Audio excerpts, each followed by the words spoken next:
Boosting আর online shopping এটা নিয়ে আসলে প্রত্যেকের একটাই কোশ্চেন যে ভাই আমি কি স্টুডেন্ট অ্যাকাউন্টের যে কার্ডটা পাচ্ছে সেটা দিয়ে কি বুস্টিং করতে পারবো কিনা, বা আমি সেই কার্ড দিয়ে কি আমি আলিএক্সপ্রেস বা আদার্স কোনো ইন্টারন্যাশনাল শপিং সাইট থেকে প্রোডাক্ট কিনতে পারবো কিনা, ইন্টারন্যাশনাল শপিং সাইটের যে ইন্টারন্যাশনাল যে সাইটগুলো আছে সেগুলোর মধ্যে পেমেন্ট করতে পারবো কিনা, এই ধরনের কোশ্চেনের আসলে শেষ নাই। আমি এর আগেও একটা ভিডিও তৈরি করেছিলাম এই ব্যাপার নিয়ে, তারপরেও যেহেতু সবাই ক্লিয়ার না, সো আজকের এই ভিডিওটা তাদের জন্য যারা আসলে বুস্টিং এবং যারা অনলাইন পারচেস করতে চান তাদের যে কার্ডগুলো আছে এক্সিস্টেন্ট কার্ডগুলো সেগুলো দিয়ে আসলে কি বুস্টিং সম্ভব, বা কোন ধরনের কার্ড ইউজ করে আসলে বুস্টিং করা সম্ভব বা আপনার আলিএক্সপ্রেস থেকে পারচেস করা সম্ভব।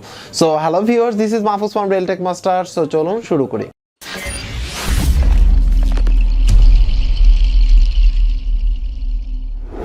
অ্যাট ফার্স্ট হচ্ছিল কমন একটা কথা যে আপনারা স্টুডেন্ট অ্যাকাউন্ট খোলেন বা যে কোনো অ্যাকাউন্ট খোলেন, যেই কার্ডটা নেবেন সেই এক এক কার্ডের ফ্যাসিলিটিস এক এক রকম। এখন আপনি যদি আমাকে কোশ্চেন করেন বা এই কার্ডটা দিয়ে কি হবে কিনা, আমি আসলে এখান থেকে প্রত্যেক কার্ডের যদি বলি প্রত্যেকটা অ্যান্সার করতে যাই যে না হবে না হবে, তাহলে কিন্তু আপনি একটা কনফিউশন ক্রিয়েট হয়ে যাবে, কারণ হবে না হবে বলে বা এক্সপ্লেন করে আসলে বলা সম্ভব না কমেন্টসে।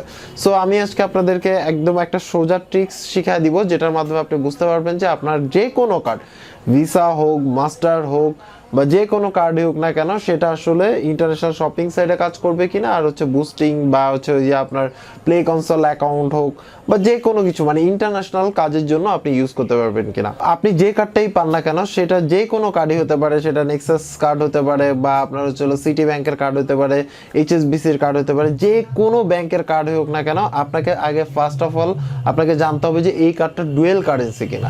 এখন আপনি যদি আমাকে পার্সোনালি জিজ্ঞেস করেন যে ভাই এটা ডুয়েল কারেন্সি কিনা, এত ধরনের কার্ড আছে বাংলাদেশে, আমি কিন্তু প্রত্যেকটার নাম বলতে পারবো না যে এটা আসলে ডুয়েল কারেন্সি নাকি ডুয়েল কারেন্সি না। এই ব্যাপারটা আপনার আগে আপনাকে কনফার্ম হতে হবে আপনার ব্যাংক থেকে। ব্যাংকে যে জাস্ট জিজ্ঞেস করলেই হবে যে এটা আসলে ডুয়েল কারেন্সি কার্ড কিনা। যদি না হয় তাহলে বলে দিবে যে হ্যাঁ এটা ডুয়েল কারেন্সি না, আর যদি হয় ডুয়েল কারেন্সি তাহলে ডুয়েল কারেন্সি। এটা প্রিপেড কার্ড হতে পারে, ডেবিট কার্ড হতে পারে, ক্রেডিট কার্ড হতে পারে, যে কোনো কার্ডই যদি ডুয়েল কারেন্সি হয় তাহলে আপনি এই ধরনের অ্যাক্টিভিটিস করতে পারবেন। এবার আসি শুধু ডুয়েল কারেন্সি হলেই হবে না। আপনি কনফার্ম করলেন যে আপনি ব্যাংক থেকে কনফার্ম করলেন যে এটা আসলে আপনার ডুয়েল কারেন্সি কিনা। যদি এটা ডুয়েল কারেন্সি হলো ওকে ফাইন। এখন ডুয়েল কারেন্সির পরে এবার আসি আপনি এটা দিয়ে আসলে পারচেজ এবং অনলাইন থেকে শপিং করতে পারবেন কিনা, তাই না? সো এই ব্যাপারটা আপনাকে পাসপোর্ট থাকতে হবে, বা যার নামে যার এই কার্ডটা তার পাসপোর্ট থাকতে হবে। ধরুন আপনার বাবার যদি পাসপোর্ট থাকে, আপনার বাবার যদি কার্ড হয় তাহলে আপনার বাবার পাসপোর্ট থাকতে হবে, আপনার যদি কার্ড হয় তাহলে আপনার পাসপোর্ট থাকতে হবে। যে কোনো কার্ডে যদি ডুয়েল কারেন্সি হয় সেই কার্ডটার এগেইনস্টে আপনার পাসপোর্ট যদি থাকে তাহলে এটাকে এন্ডোর্সমেন্ট করাতে হবে।